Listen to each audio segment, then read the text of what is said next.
Hello,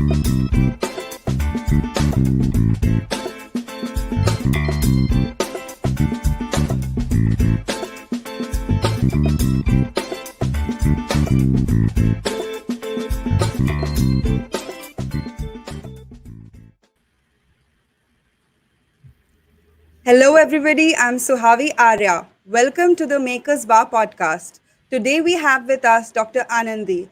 Hello, Dr. Anandhi. Welcome. So, how are you? Very good. Thank you. Thank you, Suhavi, for having me. Thank you for joining us. So, Dr. Anandhi is Chief Responsible AI and Data Officer at Esdha. Am I pronouncing it right, Dr. Anandhi? Yes. Yes. So, why don't you tell us more about your position and what you do there? Yes. So basically, I'm the founder of Esdha. The reason we started Esdha was like I've been working in both public and private sector organizations in the UK for the last 20 years. And I did my PhD on cognitive systems engineering. That is to see how people make decisions and how do we support decision making for healthcare, as well as complex socio-technical systems. So since then, I've been involved in researching about artificial intelligence, AI, and looking into their impacts. So, what is the impact of AI and why organizations fail doing AI? Because there is a report which says like 70 to 85% of AI projects fail. So, when we talk about AI, Suhavi, you think it's all about success, right? So I don't think you would have realized there's 70 to 80% of AI projects failing. So that made me to do a research into why organizations fail. So that led me to start Esha to provide responsible or human-centric AI for organizations so that we reduce fairness problems. Like, we hear, AI being unfair to women, for example, in recruitment, and unfair to people based on demographics for healthcare. So, how do we create a fair system that is, explainable in the sense if you are applying for a loan that has been created by an AI algorithm, you should know why you're not getting the loan. You should also understand how you can improve your credit rating so that you can be eligible for a loan, say in next few months or few years. So right now we don't know that. So how do we make it, more explainable, transparent for users? So that's where we started off Eshta. So we specialize in responsible human-centric AI to help organizations in delivering more fair, privacy, secure, transparent, explainable systems. We also provide AI literacy training, which I'm very passionate about, coming from both academic and the industry. So I love teaching. So I also train the workforce in big organizations as well as medium-sized organizations to help them think about AI transformation, or in the sense preparing people for AI. Again, Suhavi, when people talk about, or when organizations talk about AI, especially after ChatGPT, I'm sure you would have used it, right? Yeah. People are thinking about technology. Okay, how do I build the next chatbot or generative AI? They don't really think about how do I empower my workforce to adopt AI. So that requires a training for organizations, because I'm pretty sure you would have thought about, oh, is AI going to take over my job? Right? So that's a very common fear everybody has got. So, how can organizations help those employees empower and adopt AI? So, we do two things: training for governance, as well as empowerment, as well as responsible human centric AI. That's very interesting. So I was going through your LinkedIn profile, and I saw that you've been working on AI since 2000 is at least since 2008 on your LinkedIn, and I don't know, maybe even earlier. So most of us got to know of AI during COVID and post COVID. So how is it that you got onto it so like early on, like 10, 12 years before everybody else got onto it? So how did you get like, what did you do before this, and how did you get into doing it? Yeah, that's interesting because I would say I was fortunate.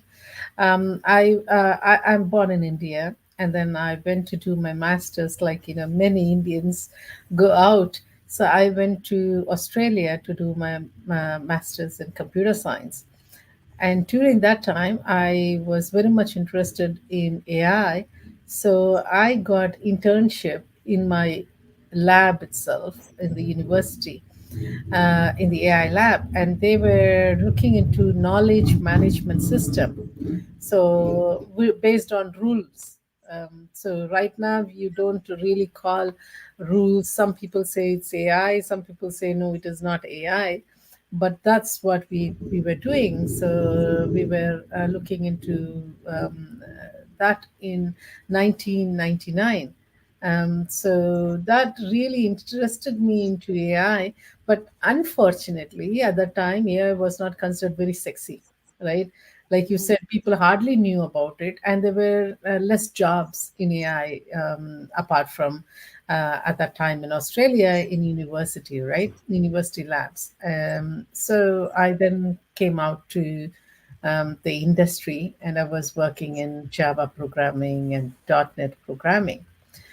But eventually, like you think about, like, as a technologist, you think about technology, and then that made me to realize about humans. Like, why are we developing technology without thinking about humans? For example, Suhavi, let's say, like, you go out of your office or walk into a new building, you always pull the door, right? Thinking it's a pull. You see the handle and you think it's pull, but then actually it says push. We don't really read it, right? Hmm. As soon as we see it, we pull. And Yeah, then you read, why is it not coming? And then you say, oh, push, okay. Then you push. You see, yeah. simple things like that, is not really developed based on humans, right? They don't really think about how humans would use it. So currently, I'm in a hotel, and with my mom, in the shower, my mom still keeps calling me. She's old. My mom still keeps calling me, Anandhi, how do I get to hot water? Simple things, like, yeah, Yeah. it's not easier. You have to fiddle things. So that made me to do cognitive systems engineering in 2009. And since then, I've been involved in supporting human decision making, engineering complex systems, and human-centered design. Okay, and so this must be a very exciting time for you because a lot of funding is going into AI right now, and everybody's talking about it. Lots of big corporations are coming up. Like once ChatGPT became a thing, other organizations came up with their own, and like they're trying to compete. Now they have monetized ChatGPT. So this must be a very exciting time. Like people willing to pay lots of money for this. So yeah, it must be very interesting. Yeah, yeah, you're right. There's a lot of buzz, there's a lot of hype. Like, Yeah, people say the genie's out of the box now. yeah, So whether you like it or not, AI is here, and people are talking about it, which is good thing. But the hmm, bad thing is they don't really understand the ethical perspectives, or they understand the ethics, but then they think ethics as an add-on feature, which means they think, let me develop the chatbot, or let me develop the AI, right? And then I'll think about ethics. That's a wrong thing, because that's what happens when something new comes in. It happened for computers as well. When internet came in, people, I hmm, want to have a website, and then came the security issues. And then, oh God, okay, how do I protect my data? How do I make it private? How do I Yeah. secure user information? So what I'm saying is, people also think about AI equals to Gen AI, which is not, It's right? not true. Yeah. Yeah, it's not true. Mm. So AI is like ocean, right? You got machine learning, you got deep learning, and then you got things like, computer vision, generative AI, natural language Super processing. intelligent AI and all that. Yeah, so there's so many things in it. So AI is not equals to Gen AI or generative AI, number one. And number two, you can't start off AI like any other software engineering, right? You should think about it like building a house. So if you are building a house, what do you need? You need the basement. You need to have proper foundation, right? So without that foundation, what will happen if you build a house? It's not going to be stable, all right? So you need to think about the building blocks. What do you need to create a foundation? So if you don't have the expertise, and I also would like to say, like, data scientists or IT people are not really the right people for creating the foundation. Yeah. Although I come from IT background, but then Mm. I moved into governance. So you need to have a collaborative team. You need to have multidisciplinary team coming here together, working together. And also, like when you were developing software, right, you can leave it in the hands of IT, right? And then when it's come to production and things like that, you got maintenance and accountability. But for the AI, you need to start thinking about accountability. So who is going to be accountable? So have a year now in India, right? Yeah. Yeah. Do you have Tesla in India or Not yet. not yet? Apparently, they're going to set up a plant. Hmm. It's in the talks, but not yet. No. Yeah. So what happens if somebody drives an automatic car, right, and you Mm. hit into Yeah. a person? So do you think the car is responsible Mm. because the car hit it and it was automatic, or the manufacturer should take the responsibility for hitting a man or a person? Or do Yeah. you think the driver or the person who was sitting in the car should take responsibility? Do you Yeah. see that? So there's so many issues. So who is going to be taking the responsibility here? So when you have,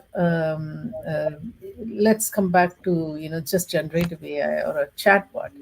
If you develop a chatbot, who is going to be responsible for the recommendations that the chatbot is making? Right? So is the Yeah. chatbot being responsible? Is it going to be the people who are, who developed it are going to take the responsibility, or is it going to be somebody, in charge in the business? So Yeah. we need to start thinking about it. So we need to start thinking about it, and we need to start planning and have policies in place Yeah. for ethics, for and have a proper use cases and a business plan before you get into developing. But you can start small, right? We always say start small, pick a low hanging fruit, get started with it. But it's yeah. So people are running towards AI, but I would say just pause a bit, think about the foundations. Do you have strategy in place? Do you have the business case, or have you identified the right use case? Hmm. Do you know how, if that is the right use case for you to solve with AI? Is that going to give you a return on investment? Because if you look into organizations, they have put in multiple millions of dollars in AI, but they still haven't reaped the benefits. Although some AI will take time, right, to see the benefits or ROI, which is a return on investment. So yes, start thinking about it like building a house. Yeah. So, do you think small organizations are, since you're, you're in ESDA, what you do is train organizations on how to use AI. So, do you think small organizations are more keen on AI and are willing to invest because they may, see results faster? Or do you think large, and in your experience, you think large companies are more inclined towards investing in AI right now? It's a competition field, right? So you Okay. see, there's two ends. The way I see right now, I'm in Silicon Valley for a conference to speak at a conference. So what we see is there's a lot of startups coming into AI, Hmm. and many of those startups are using LLMs, which is large language models, Language for models. creating a generative AI, right? And so there's a lot of startups in this field. And the other end of the spectrum is large organizations, because they have the money, Hmm. so they can invest. They can, even if they lose their money, they can put it as R&D, right? Hmm. Research and development. But the problem with the small and medium sized businesses, the money is limited, so they Hmm. cannot try to put money in AI and then learn it, unless it is requirement for their business processes. So there are organizations who are testing it, and a lot of the SMEs are looking into, like, okay, let's see what's happening, and then wait for big organizations to come up with all the platform and solutions, and then see how they're doing, what is their return on investment like, before they can get into it. But yes, so we have had number of clients who are from SMEs, who are just testing the environment, like, okay, so what do we do?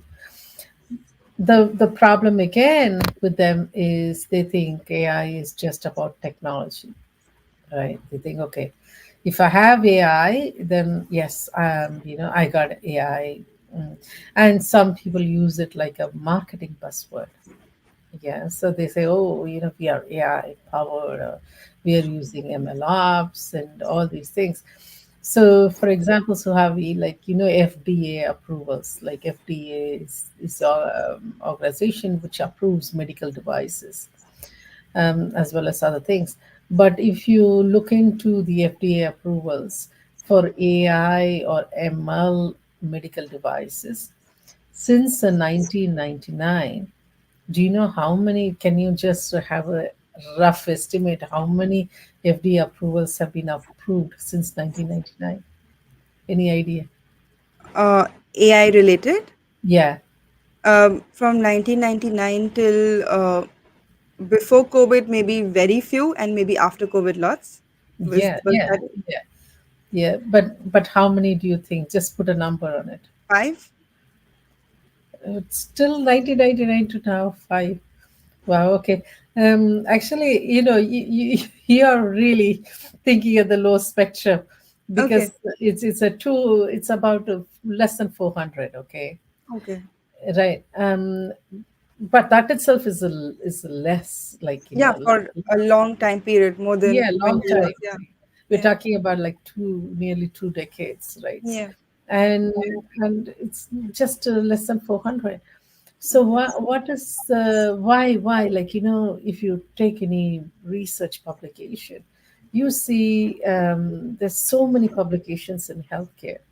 Maybe you didn't get the question right, Suhavi, but yeah, but there's so many publications in healthcare, but you don't see them translated in real world, yeah, into products Um, that has been useful for healthcare. So why is there such a less number? Number one, it's because it's such a complex environment. So AI is not like using any other technology. Number two is like, someone did a research on those 400 less than 400 medical devices that were um, having the AI or ML tag, and they were actually trying to find out how many of them are really AI, how many of these products use AI or ML in reality. So when they did that research, they figured out, less than half or like 30% of them only used AI or ML. So you see how AI and ML has been used just like a Yeah. marketing Yeah. thing. Yeah. Yeah.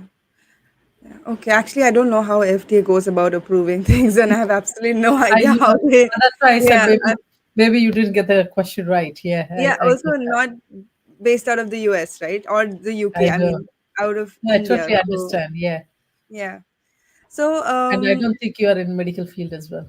not at all. Not at all. In fact, in my previous organization, I remember we wanted to automate certain things, and we tried to introduce a AI based software to automate it for us. And it was a small organization, and they were willing to do it, but they still had like they weren't sure how accurate it will be, because the dates were very important for us.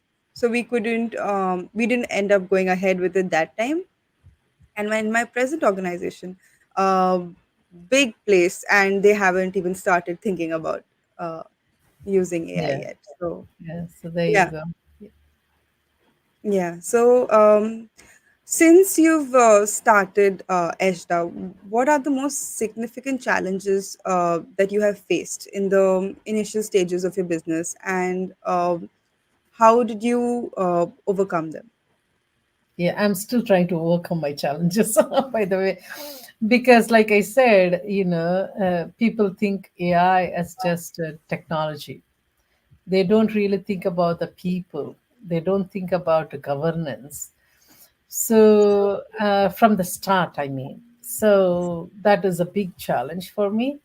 So, for example, like I have one of the big client, which is a big financial services.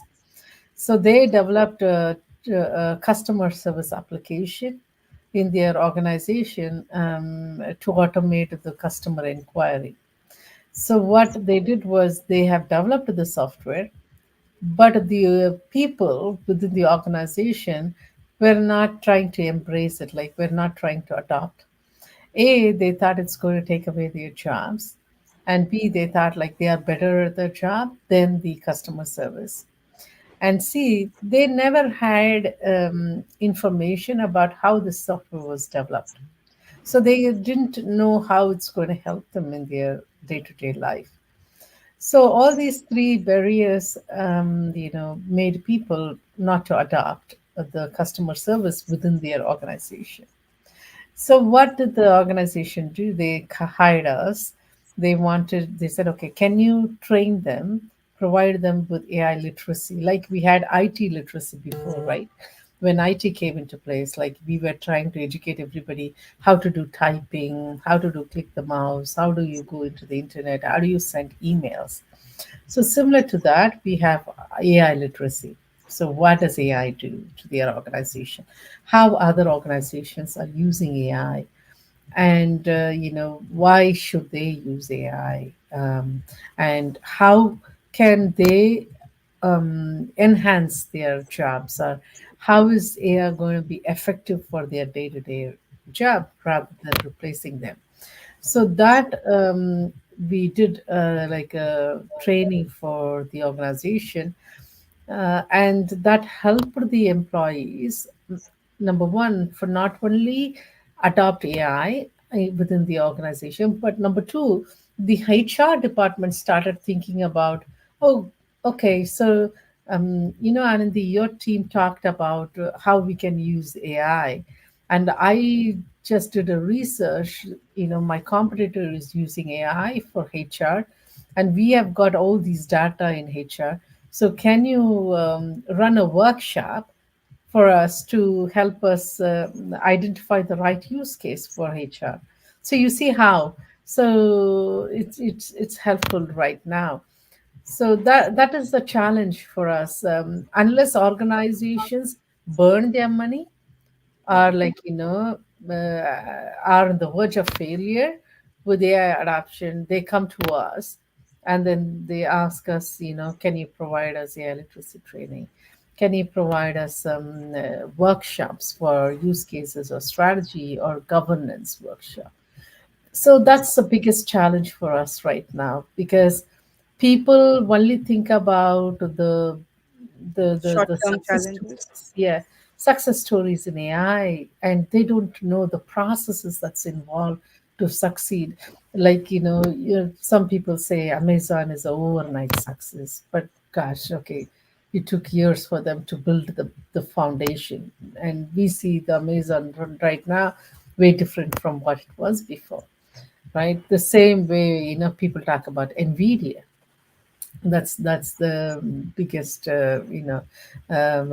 company which is like trying to overtake all the other organizations. So how did they come there? It's not just like day one. No, they have had the process in place. They had all the systems in place. So AI is not just about data. It's not about machine learning. It's not about just models and algorithms.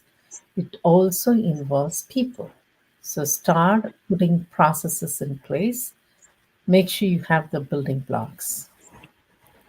So I'm And still overcoming the challenge. Sorry, Suhavi. Yeah. okay. No, I was also thinking that I was reading some article on AI and business strategies, and it said that AI is actually a long-term investment. You'll have to keep investing into it to eventually get some return, and once you do it, that's when that's when it's working for you. Like, but it'll take time, and you'll have to find the right space and where it fits and all that. So yeah, That's that's yeah, that's absolutely right. That's absolutely right. So you hit the nail there. The thing is, that's why I'm saying, like, don't rush into AI. Yeah, if, like I said, the genie is out of the box, whether you like it or not, AI is here to stay. So rather than thinking of it as a technology, you need to start thinking about, how do I prepare my organization for AI, right? So start with AI literacy training. That will help your organization build the capability. Like I told you, the HR came up with, like, can we now see what we can do with our data? So empower your staff, and they would be the person to tell where AI could help them, right? Because right now, what organizations are doing is, okay, I want to get into AI. Let's bring in software engineers or data scientists. Let's bring in ML engineers. Let them see what we are doing, and let them tell us where we have to implement AI. They do not know your problems. They do not know your frustrations. They do not know where exactly the bottlenecks are. So they can look at the data and say where AI can be implemented. That's only one part of the story, right? And that's, remember, 70 to 85% of AI projects fail, right? Why? If you talk about this, whenever I talk about this failure, tech people, they say, Anandhi, don't tell it's because of technology, okay? Because technology, anything you could do with technology, there's like workarounds, there's like, processes you can do. It is more than 50% of it. The failure is because of the organization doesn't have a strategy, and people think AI is like, we get the system and that's it, it's done. No, you have to maintain it. AI is like embarking on a research, right? So what happens to research? You keep learning, learning, learning, learning, learning. There's a loop, right? So the way AI works is training. So your organization needs to be trained, AI needs to be trained, and you keep continuous learning in place. So that's what it is. So yeah, again, have the right building blocks. So, I want to go back to the story you just shared. The HR asking you to train his people, his or her people. They That was a success story for you. So, can you share some other success story or like a satisfying moment in your business so far? Yeah. So I come across many clients because I speak at conferences, and that's a place we enlighten people, saying AI is not just about technology but also about people. And 2 years ago, one of the person who was in the conference during Q&A, he said, Dr. Anandhi, we have developed a decision making system for healthcare. So we have almost come to our testing phase. Can you tell us where do we think about our regulation and governance? And I'm like, gosh, okay. So it should have come from the beginning. Remember, I told about accountability. So who's going to be accountable if your system goes wrong? That's a big problem in healthcare, right? So I said we should have start that from the beginning. But because that organization didn't have the correct guardrails in place, so after the meeting, they became our client, and it was a startup. So we worked very closely with a startup, and we helped them. It's like a re-engineering, right? Where like you start with the governance, policies, and all these things, and then engage with different stakeholders. Because healthcare is a complex socio-technical system, right? You got by that I mean you got the doctors, you got nurses, you got a lot of legislation, legality. You got again, this is at the UK, so you got approval processes to go through, and you got the systems, legacy systems, right? Legacy are the old systems. So yeah, so we helped that small business to have all the things in place. So although they finished it, but we had to go back, and they were able to invest their time now because they thought, okay, we are finished now. It has to go to the approval stage, so we need things in place. So that was working hard, but again, the client was very cooperative. So it doesn't matter where you are. The earlier you get started, is better. But you haven't thought about it, it's not too late. Just Yeah, think about it. And we based in the UK, we have the EU AI Act now, which yeah, is a regulatory requirement. Before Suhavi, the problem is we didn't have a regulation. So that's why organizations didn't really think about bias, fairness, transparency, explainability, or how do we make the system understandable for any user. So they didn't think about it. But now with the UAI Act, if you are providing a service to the European Union, then you need to make sure that you adhere to this regulation, which is again based on responsible human-centric AI principles. So if you don't do it, then organizations are fined up to 30 million, right? And over. So that's a big, fine. So yeah, organizations are now thinking about it. So even if you're not in the Europe, I would say still look at EU AI Act, because yeah, they say that it's got the Brussels effect, which means GDPR, which is the data regulation one. It yeah, came from the Europe, but now it's been adopted, widely yeah, across other countries. So they say like UAI Act being the first of its kind in regulation in regulating AI. Other countries are looking at it, yeah, and they may also implement, like Brazil is implementing it right now, so other countries will follow the same. So whether you are in EU or not, I still advocate this regulation. Look into it. If you don't know, just speak to us. Then you could make sure that your systems are developed properly, whether or not you are in the UK, you are still sorry, Europe, you still having a responsible AI system. right? And Yeah. no matter, doesn't matter which law comes into force, you're fully equipped. Yeah. Yeah, that's very true.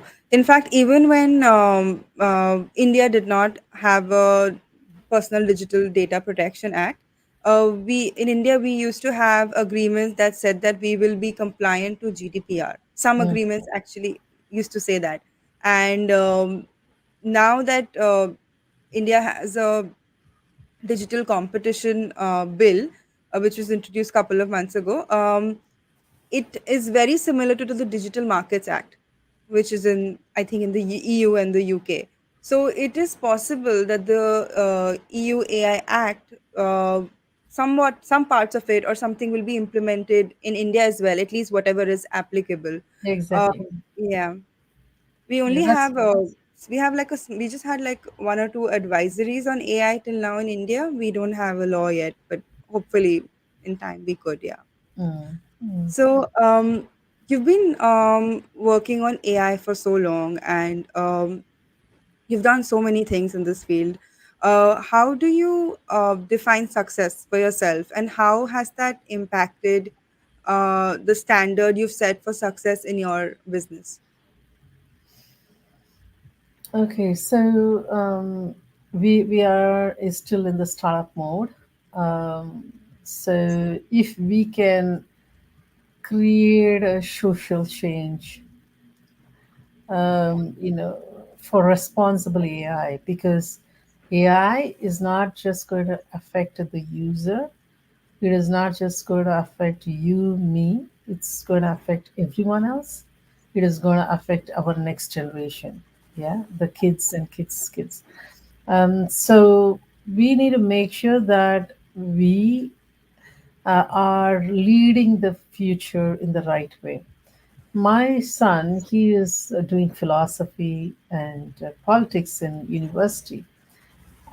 He was into AI in internship after school, but then he said, like, "Mommy, don't get into AI.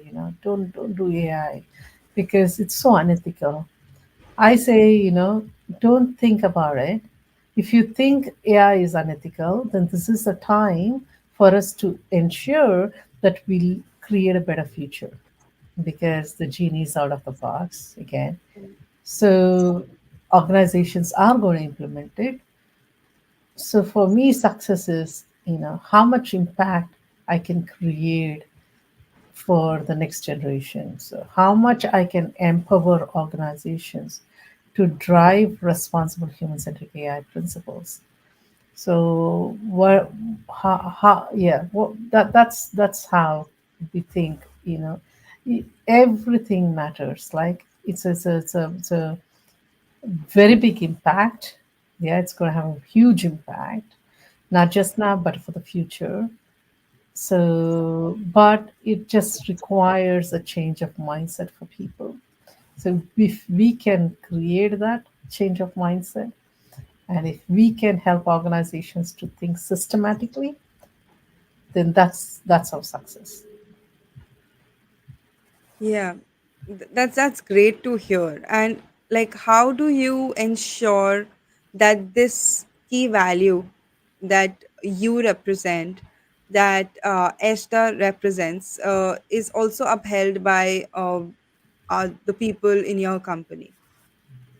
Yeah, so right now we are small and we have a very good partnership with other companies who have the same vision. They are thinking not just for now, but for the future. So, how do we make sure the future is a better future for our kids and grandkids with AI? So, we have people who are passionate about ethical implications of AI. Like, how do we create a social impact? How do we empower organizations? How do we embrace AI? How do we make sure that AI is only augmenting human, not not taking away the human, right? By that I mean, like, if you are doing something repetitive, how can AI help that repetition, job, rather than replacing you with AI? So that's our focus, and that's what we say. Like, When organizations are empowered, their employees will think about, okay, I am keep on doing the same thing again and again, and I'm wasting a lot of time. Like, for example, email replies, this takes a lot of time. Why don't I automate it? Right? Which means they are taking the boring job out of their uh, day-to-day life, and they're going to start thinking about or focusing on something that is useful for them. For that, we need people within the organization to understand what AI can do and cannot do for them so that they can leverage it better. So that is again another success thing. The HR one, which you reflected back, is a success story for us because that shows that yes, we have created an impact through our AI literacy training. And the HR, somebody is thinking about how to use data, and now the organization is better equipped to utilize AI in the right direction. Yeah, that's wonderful to hear. So earlier you had said when I had asked you about the significant challenges that you have faced, you said you're still facing them. So I want to know, how do you handle adversity? For example, your son also told you to not get into AI. So how do you handle adversity and how do you handle doubt? It's the problem for us, Asha, being still in the startup mode, is we don't have big resources like IBM. So if IBM is coming up with something, they can invest a lot of money, or Microsoft, whomever, they can invest money into it, and they can educate, other organizations and empower them and lead the way, because we don't have the money, the resource. So, like, I do podcast. I go to conferences. I get invited to speak, be a panel member, to spread, that AI is not just about technology; it's also about people, and that they need to have the right building blocks in space. So the yeah. So and people say, like, I'm like I said, I'm Silicon Valley, right? And Suhavi, Silicon Valley is like, top for entrepreneurship, startup. So I went to a startup meeting and I was talking about this, and one of the guys said, oh, you will be valuable in a year's time, right? And then the other guy said, he's also a founder, and he said, we don't think about governance, Anandhi. We only think about technology, because silicon is about fast. You build fast. I said, okay, you build fast, but you don't fail fast. Hmm. Right? So you build fast, I understand, but make sure you have the right guardrails. You got the governance in place. You think Yeah. about the policy regulations. So I say that, and so yeah. So it's a fun being in this area. Yeah. And the startup business is also a risky business. Yeah. How do you approach risk? How do you deal with it? It's a part of the life. It's a part of life. So That's true, yeah. yeah. Okay.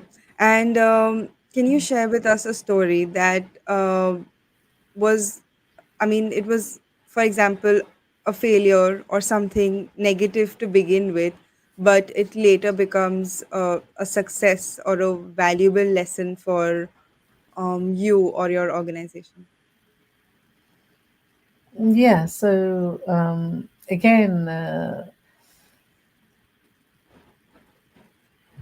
it, uh, yeah. So going back to the healthcare, right? So that is a very complex problem, because we see a lot of clients who come to us who have got the technology in place, but then they don't have the governance, the policies, and they don't have the strategic approach for regulations, and healthcare and financial sector. They are the two key areas where they have a lot of private data, like people data.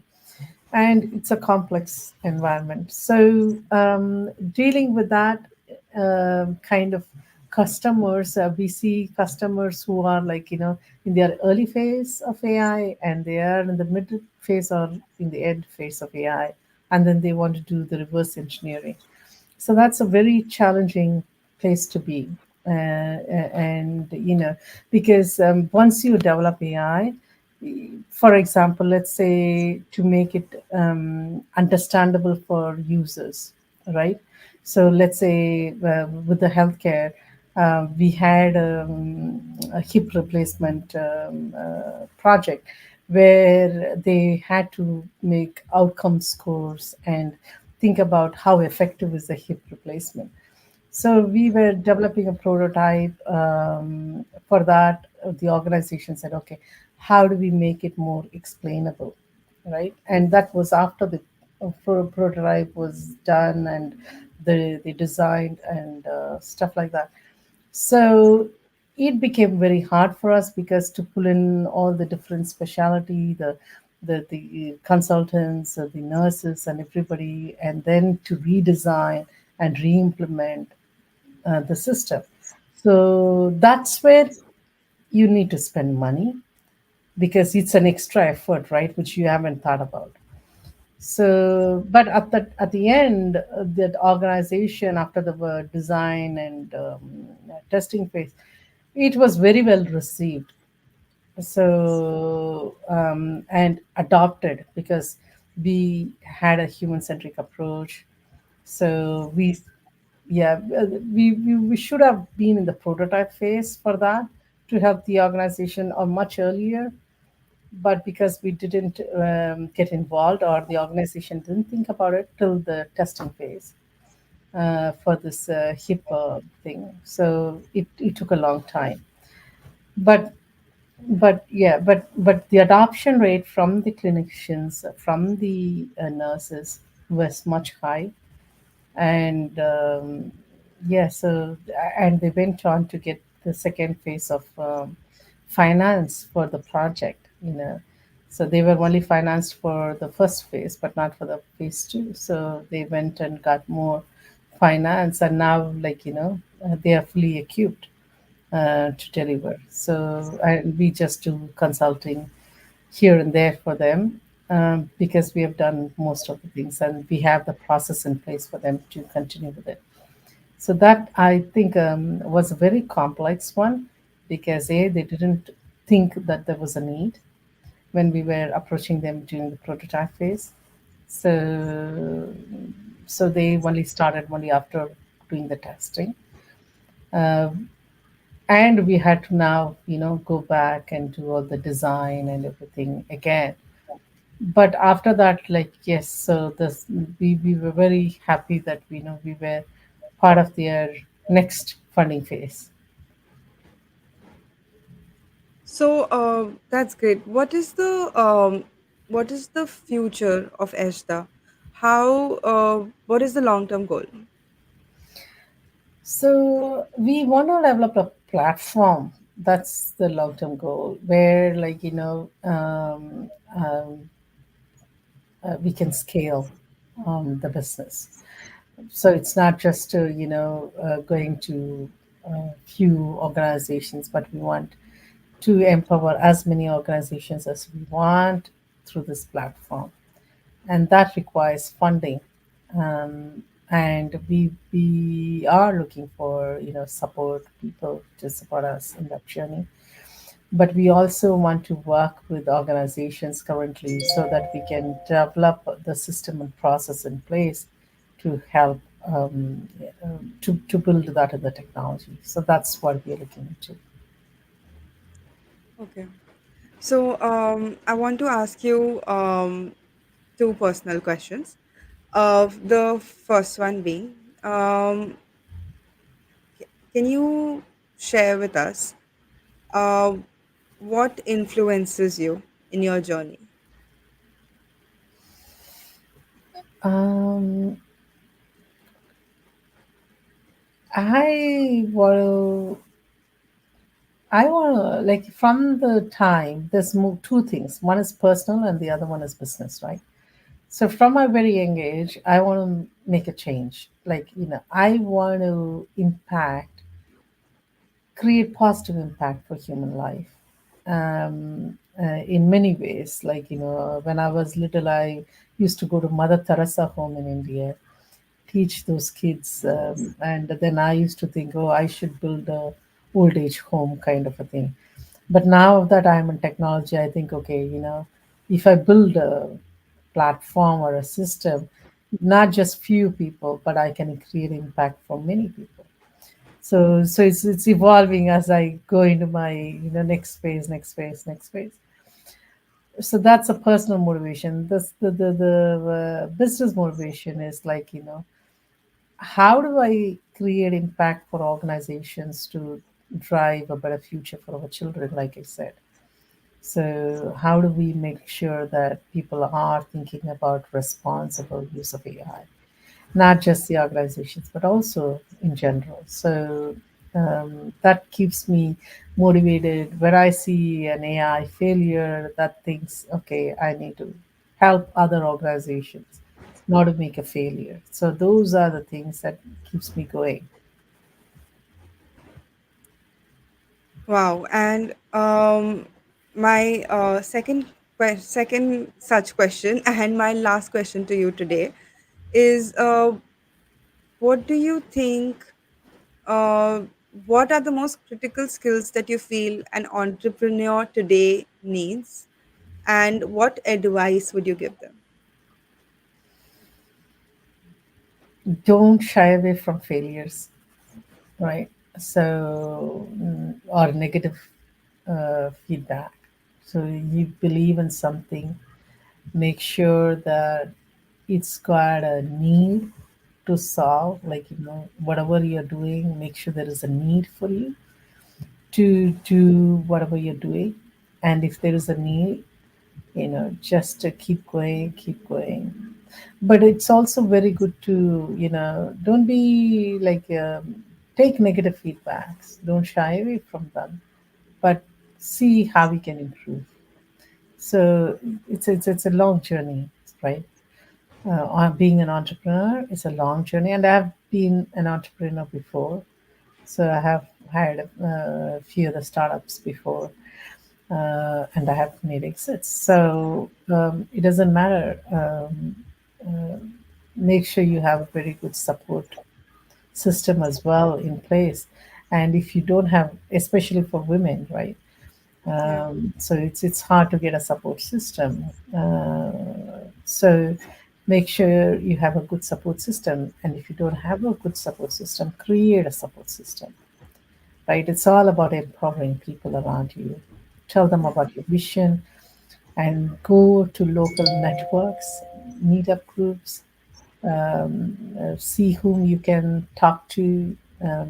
So you're all aligned, and you guys have got some motivation to do that. So yes, entrepreneurship is a long journey, and trust me, once you are in one entrepreneurship, it doesn't end there. So you become another entrepreneur in another startup. So once you got bitten by a bug, it keeps coming.